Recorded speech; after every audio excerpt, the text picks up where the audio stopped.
Hello folks, and welcome to Dusty Tracks BC. We are here on a Tuesday morning in Terrace, and we're in a bee yard with Christine and Russian River Apiaries. Welcome. How are you? I'm doing great, thank you. I'm sorry that I ordered in the rain and we don't have a nice mountain backdrop today. Usually, right, you can see the huge mountain ranges It is, behind it's gorgeous us. Here. It really is. I believe it. We've been a little awestruck the last couple weeks in Yeah. Terrace, seeing the mountains in every direction. But will you tell me who you are and what Russian River Apiaries is? For sure.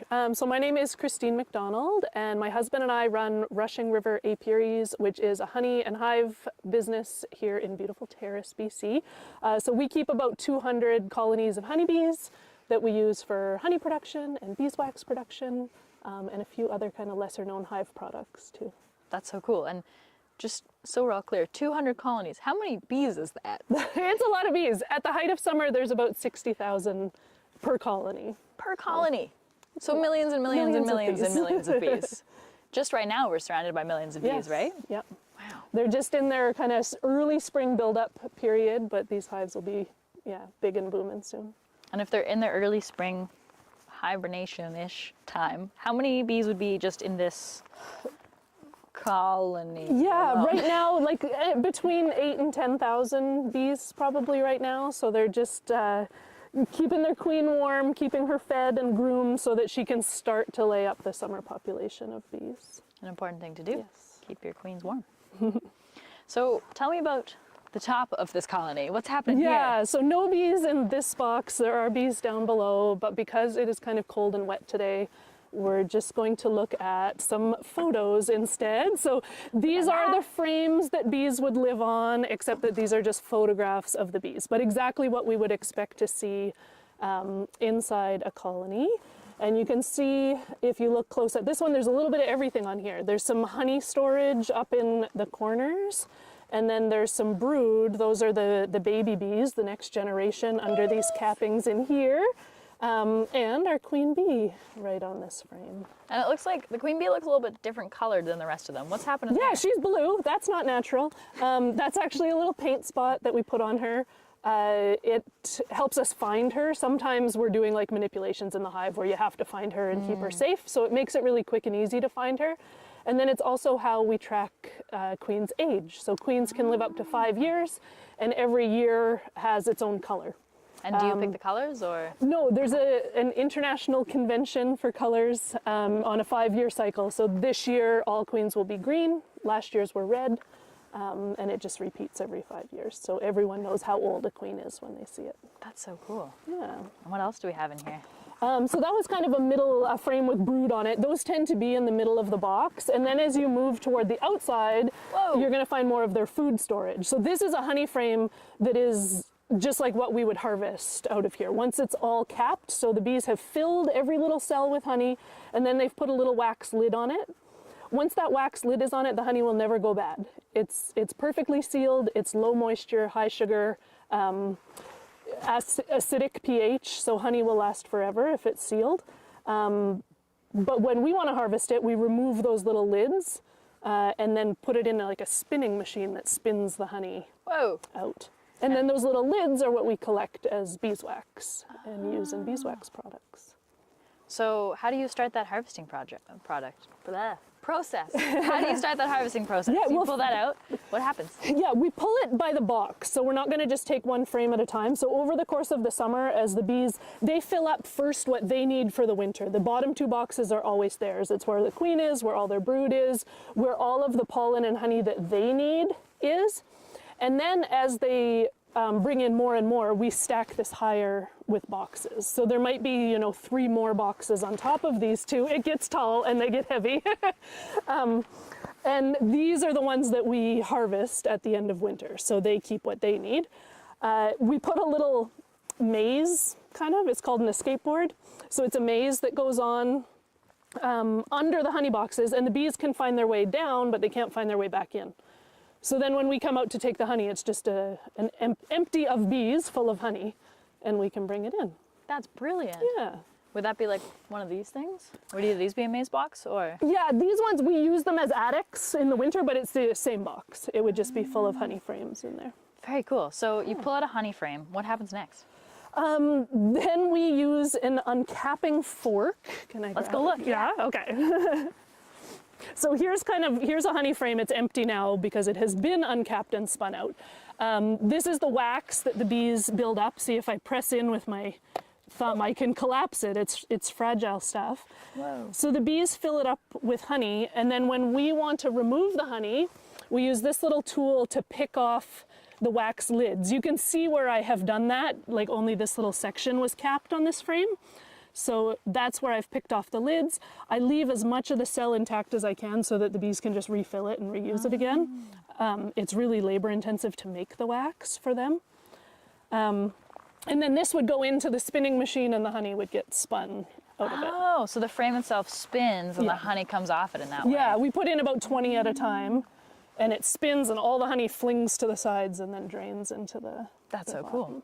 And then what happens next? Well, now there's we're on a couple different tracks. So then we end up with our honey to jar. No more processing happens to honey. Like it goes through kind of a mesh filter to get out any little wax bits that end up in there. But otherwise it just goes straight from cell to jar. And then this is the product that we sell as honey. And then these wax cappings end up looking like this in a bucket. So this is lots of them. Whoa. And they're all different colors, hey? They're all different colors, depending on the flower source that the bees were on, and also whether the cells were ever used for brood. You can even see the edges of these ones. See the little red stains? Yeah. So every time a cell is reused, the bees sanitize it with something called propolis. That's what this red is too. And it's like a tree resin that they bring in that's antibacterial and antiviral. So they use it to sanitize, and it will eventually darken things up in the wax. Very cool. So then this is what gets turned into our beeswax products. So it also very little processing. It's just like gently melted, filtered through like fabric from the thrift store several times until we end up with first these discs, and then with even more cleaning, a nice clean beeswax that burns beautifully as a candle. And then how does it get like so much lighter? Like I feel like the color change is significant. Yeah, I don't know. There are different colors of beeswax. Like I don't think that this would ever lighten up to this degree because it would have come from a different flower source. So things like dandelion especially make a very rich yellow beeswax. Fireweed makes a very light, almost whitish kind of beeswax. So it depends a little bit on what flowers. That surprises me because I guess that is the wildfire. So it's always lighter. Yes, yeah. The wax is almost pure white and the honey is quite a bit lighter as well. I would just like to talk about this guy. He's a fan favorite. I bet. I came across the gnomes on your website and I got cool. pretty excited. How do you make this? So once the wax is all cleaned, then they go into silicone molds. So really soft silicone that when you pour the wax in, as the wax contracts and cools, it pulls away from the sides. And they just pop right out. Silicone and beeswax don't stick. That's so cool. Just pour and cool, yeah. Wow. Well, thank you for walking me through those different steps. There's so much I did not know. Mostly starting with the caps. Yeah. And then that's what eventually becomes beeswax. And that's because we only use the caps because the rest of the wax is so valuable to the bees. It takes between 6 and 8 pounds of honey to make a pound of wax. They have to consume 6 to 8 pounds of honey. We're like in a hive. Yeah. Okay, not one. No, not one bee. I was like, that math. But yeah, it's really labor and resource intensive. So we try as much as we can to let them reuse their own wax. Okay. Is that a typical practice, or do other beekeepers often use all of the wax? No, I think it's fairly typical. There are different types of beekeeping where you can see we have like a plastic foundation in here. If you choose not to use that plastic foundation, then when you're harvesting honey, you're usually like smashing up all of the wax. You would end up with a bigger wax harvest, but then your bees, before they're going to collect any more honey, are going to have to rebuild all of that. So sometimes it's a so longer it slows cycle. down your honey production. Yeah. Do you mind if I just pull something out of your hair? Yeah, for sure. Is it a bee? is a fly. Okay. I would have been excited if it were a bee. So what are the other things, once you've gone through all these steps, what are the other products that come out of a beehive? Yeah, so there are a couple other things that we collect. This is bee pollen. You can see that there's a bunch of different colors in there. The orange is dandelion. The like tan kind of color is apple tree. The green is clover. You get to know some of the real common ones around here. But this doesn't actually come out of the hive. This comes off the bees as they fly back in to the hive. So they carry it on their back legs. Have you seen a picture of that? Well, I've just seen little bees carrying things on their legs. Yeah, so they carry it on their back legs, and to trap pollen, we put kind of a screen at the front entrance that they have to squeeze through. So when they squeeze through there, it rubs the pollen off their legs. And that's what we end up with. Once the pollen gets stored in the hive, they ferment it, and it's no longer like a tasty product for us. So this is the best way to Do they not need the pollen? Like, how does the pollen factor for them in the hive? They do, and so we don't sell this. I just collect enough like for our own use, because some people do. Depending on where you are, your bees might be bringing in a surplus of pollen that you could collect and not impact them. Up here where we don't have agriculture and we don't have like massive fields of something blooming all at once, I'm not confident that we can do it without impacting the bees. That makes sense. So we just trap a little bit for our family. But if you were trapping for like commercial for selling it, you would just trap once every 3 days or so and let them bring in those other days. Oh, interesting. And what do they use it for? It's their protein source. It's actually, it meets all of their nutritional needs except for carbohydrates. Oh, wow. So honey is their carb and pollen is their everything else. Huh. Yeah.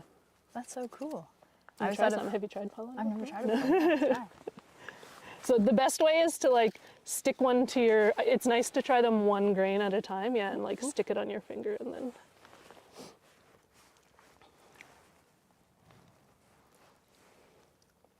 Doesn't taste anything like honey. No, but it's so nice and sweet. Yeah.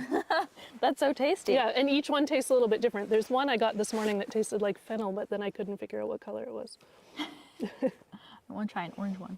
Whoop. So the orange is dandelion. So strange. Yeah. That's so tasty. Yeah, also a very good nothing like multivitamin honey. for us. Oh, that's good. I skipped mine this morning. And then what are the other things that come out of the hive? This is propolis. So this we do collect on a bigger scale, and you can see where it builds up on frames here. So propolis is tree resin that the bees collect. Around here, it's mostly from the cottonwood tree. And I don't know if you've ever seen cottonwood buds or collected them, you end up with like sticky red fingers. Yeah. So our propolis is very red. In other places, it might be green or brown or different colors. But because of the cottonwood, ours is red. And the bees use it to sanitize and to like glue things together in their hive. It's very sticky. That's why if you're working in a beehive, like I could just easily pull frames out of there because they're not an active hive. But in a real hive, I would have to first pry things apart before I could pull them out because the bees have it all glued together with propolis. And propolis is antibacterial and antiviral and antifungal. So again, humans can use it. We don't take any out of the space that the bees use for the winter, so we leave it all in their bottom boxes. But when we harvest the honey, we scrape down all of these edges on every honey frame, and we end up with a bunch. This is just a little sample of it. And then we turn that into a tincture so that it can be taken orally, and it's good immune booster and to kind of fend off colds. But you can smell this stuff. It smells, again, different than honey or different than beeswax. It definitely smells similar to beeswax, though. Oh, does it? Oh, it changes. We do have a little bit of a plane coming overhead, so just wait one sec. Mike, will you check in my water bottle? Oh, it's a helicopter. Thank you.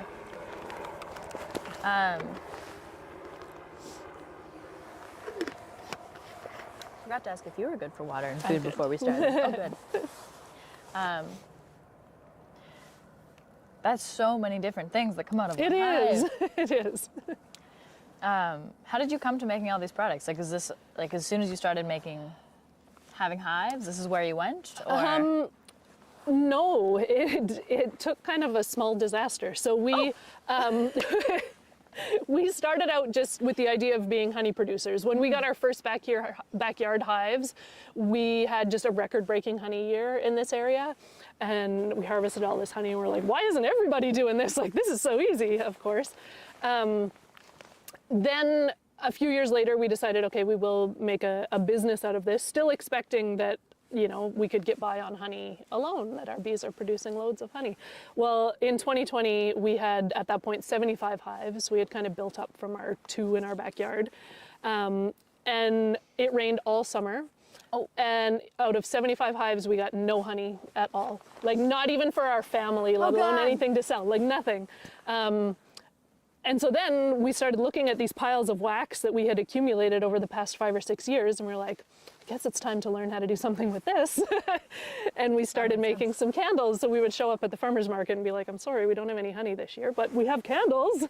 And the candles ended up being a big hit. Yeah, I bet. And then slowly got into the propolis stuff as well when we realized it was a bit more, people aren't familiar with propolis. So we kind of had to build a market for it locally and like educate people about how it was used. And now it's become another popular one. That's so cool. Yeah. What are these tools? Yeah, these are the tools that are in kind of my everyday toolkit. This one I don't carry around every day, but it doesn't take a lot of tools as a beekeeper. These are kind of the 3 critical things. So I explained the hive tool. This becomes an extension of my hand. You can't open a beehive without it in the summer. So even when I'm working with frames, this is in my hand all the time so that well, I'll say that I don't lose it. I lose dozens of them a year, but that's the idea.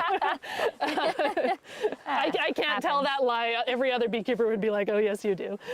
A bee brush, this is just to gently move bees out of the way, especially if you can imagine, like, you take one big box off and sit it down so that you can go through the bottom box. There's going to be bees all over the top when you want to put that box back on. So instead of putting it on and squishing the bees, this kind of lets you gently herd them back into where they're supposed to be. Yes, goals to not squish bees does make sense. Yeah.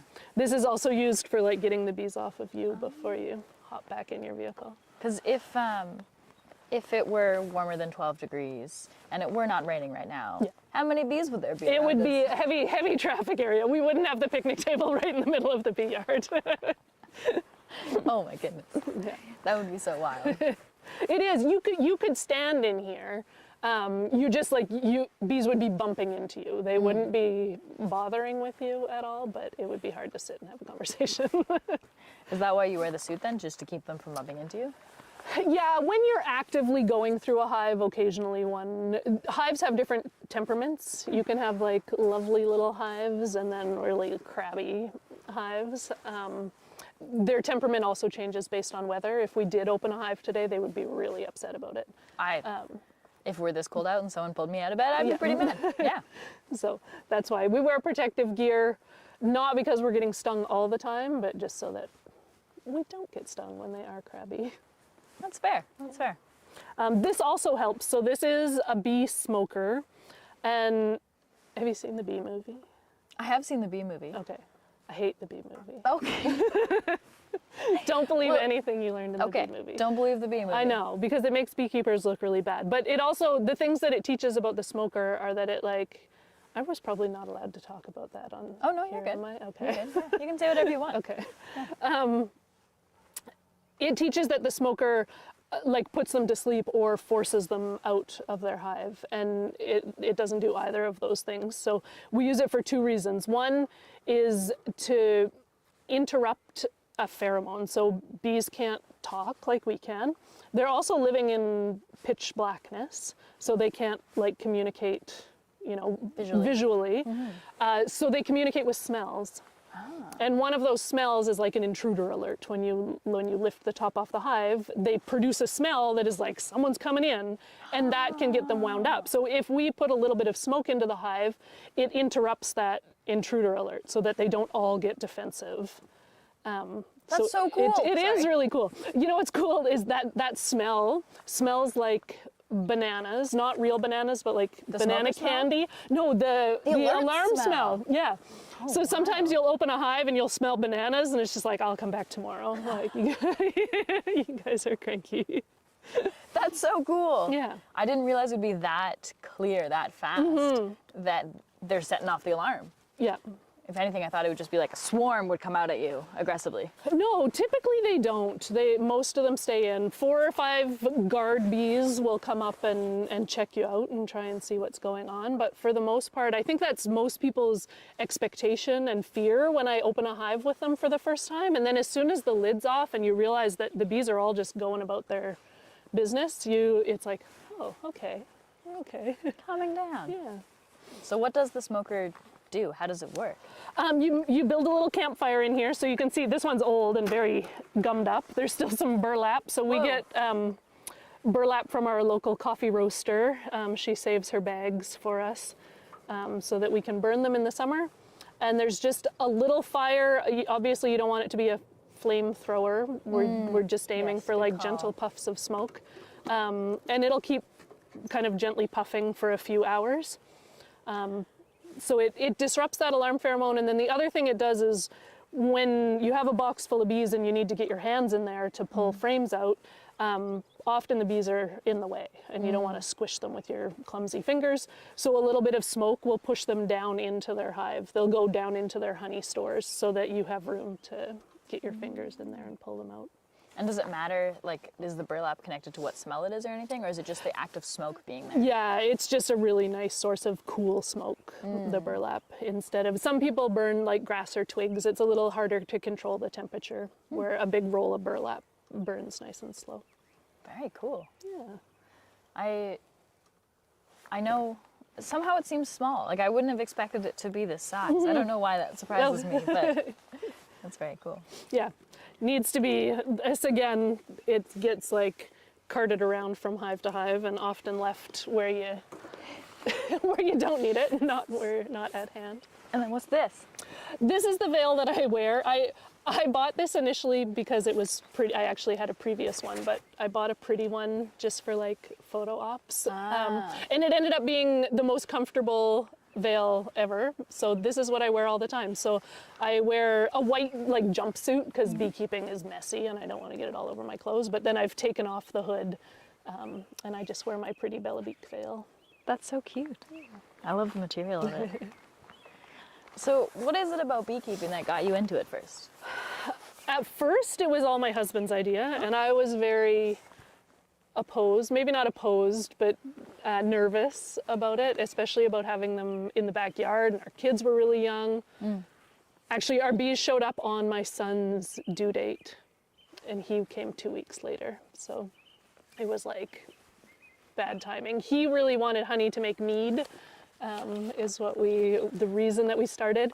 And as soon as I did my first couple of inspections, it was just all in. I think a lot of the fear, like with most people, is just because I didn't know what to expect. That's fair. Yeah. So I guess you didn't expect this. I did not expect this, no. Did you have a career before moving into beekeeping?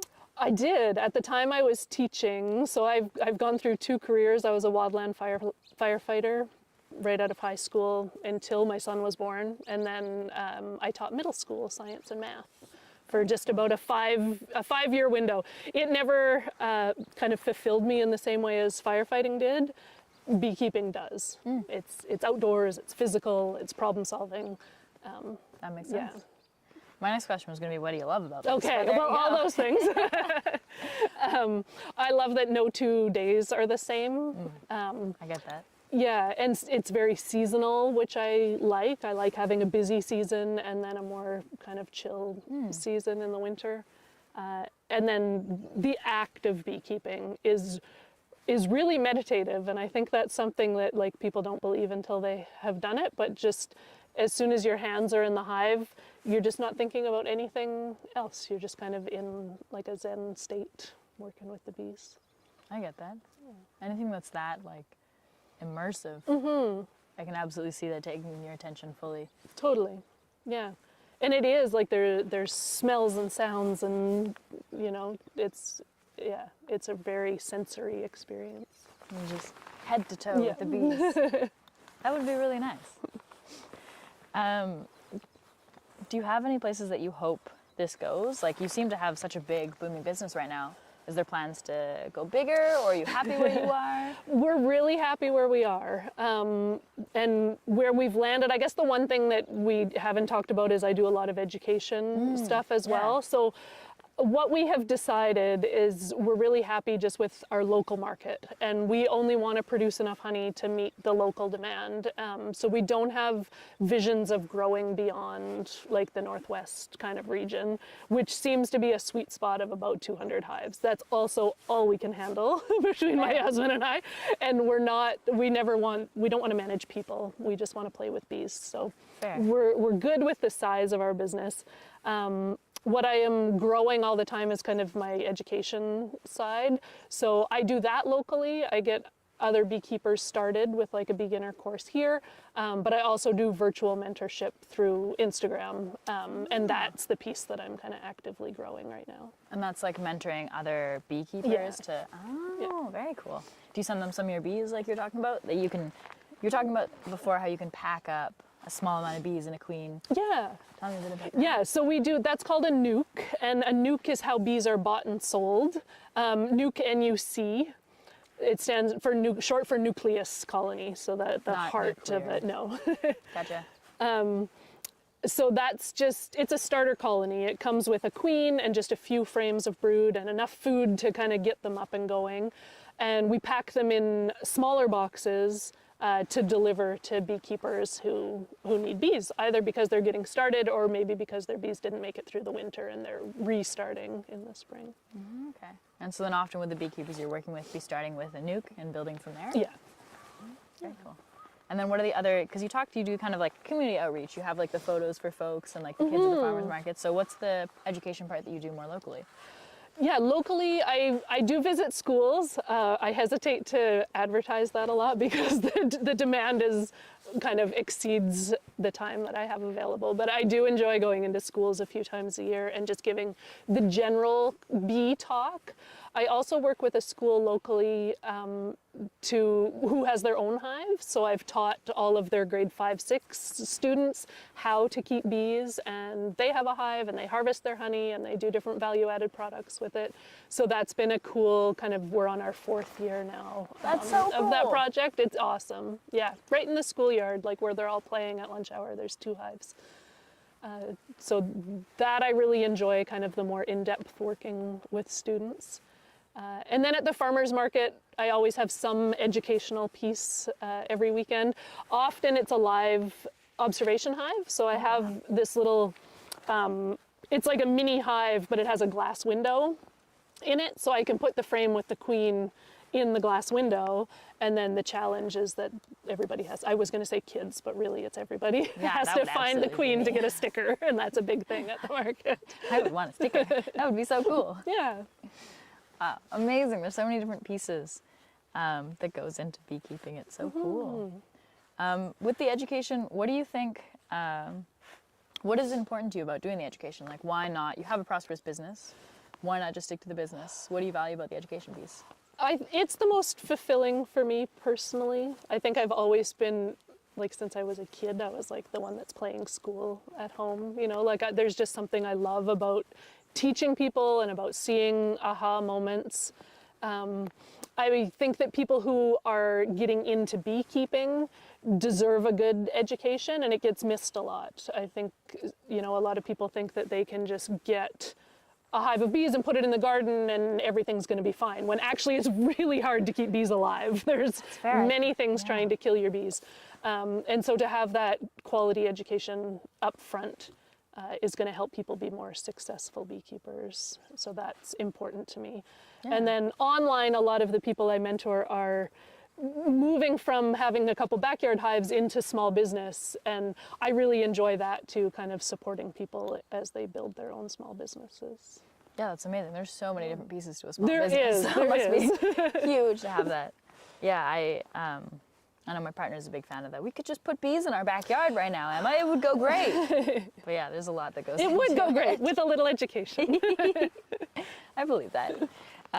With the education, in this day and age, and just in general, is there any piece you think people should know about bees that they don't usually?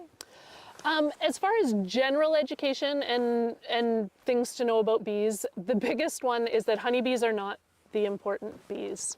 We love honeybees for all of these reasons, but there are thousands of different species of native bees, most of which are solitary or live in really small nests, and they don't produce anything that's important to us, but they're just such valuable and important parts of the ecosystems. Honeybees are an imported species in Canada, in all of North America. So they do provide pollination, but they're not the ones that we need to be worried about and supporting. They also get all of the funding dollars and the research dollars. We're really collectively, if we're planting flowers and doing things that are good for bees, we should be focused on bumblebees and ground bees and more of the native species. That makes a lot of sense. Thank you. Yeah, I know I've definitely mixed them all up a few times, so that's really cool to learn. I only recently learned that honeybees are imported to North America. This is quite wild. Yeah, came along with like all of the fruit trees. There's a lot of species of plant that came with them that now honeybees are needed to continue kind of to pollinate. So honeybees are a really important part of our food system, but that's separate from our natural and native ecosystems. Thank you for walking us through that. My pleasure. Is there anything you feel like we haven't touched on yet that you want to talk about? You want people to know about the beekeeping business? I don't think so. I was really excited to share the native bee piece. I'm glad you did. That was going to be my extra. I was really curious about it. Yeah, thank you for showing all of us this. That's all of my questions, really. I got distracted because I thought someone behind the camera had a question, but they do not, it turns out. Absolutely. Where can we learn more about the pollinators that don't get enough info? Oh, yeah. Oh, good question. Pollinator Partnership is a really good kind of social media account. They do they're a huge organization, but they have a good social media presence with education, and they're North America wide. There's some really great books that are meant for a general audience, like not meant for somebody who's trying to be a bee scientist. Buzz in particular is one that I really enjoyed. Buzz by Thor Hansen is a fantastic book if you want to learn about just how diverse native bee species are. Amazing. We've got some books to read now. That's exciting. All right, well, Christine, thank you so much for having us today. My pleasure, thank you. Yeah, it's been so lovely talking about bees and learning about beeswax and honey here. Do you want to try honey? We didn't try honey. Oh my God, let's try some honey. Yeah, I want to try some honey. I lost my little sticks. They were right here. Okay. All right. So we have two kinds of honey that we make here. We'll try fireweed first because you're always supposed to try honey from light to dark. Okay. So this one, we trailer the bees up into the mountains where the only flower that they have access to is this purple fireweed flower. And this is a highly coveted I just want to show people. honey varietal. You can have a dip of that one first. Okay, will you go first so that I know what I'm doing? All right.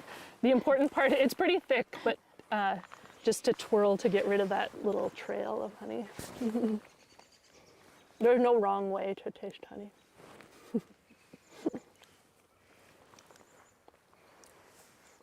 So fireweed has a very, we call it a light, bright flavor. And then our wildflower is quite a bit richer.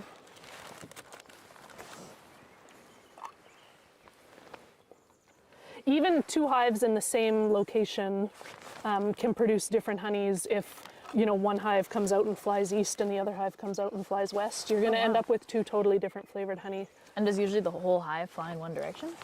Well, yeah. So a scout that goes out and finds flowers will come back and communicate that to the hive members.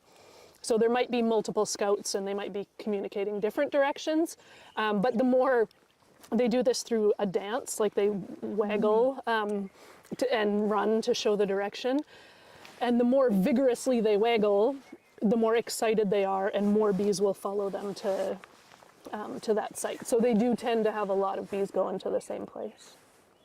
I like that one Different, better. eh? Yeah, Do you? they're both Don't so tell good. people that. This This one, is the special even one, better. Very but- special tasting, yes. light and bright, delicious. This one is definitely a more complex flavor and a bit of a richer flavor. I like them both though, they're amazing. Oh man, that's so good. Thank you for letting me try some honey. Yeah, my pleasure. Thank you for showing us around your bee. I was gonna say bee farm, not a bee farm. Around your bee yard. Bee yard, today. yeah, there we go. I'm clumsy with my words this morning, if I'm being honest. Thank you all for watching today. We've been tasting honey and learning about bee yards here with Christine of Rushing River Apiaries.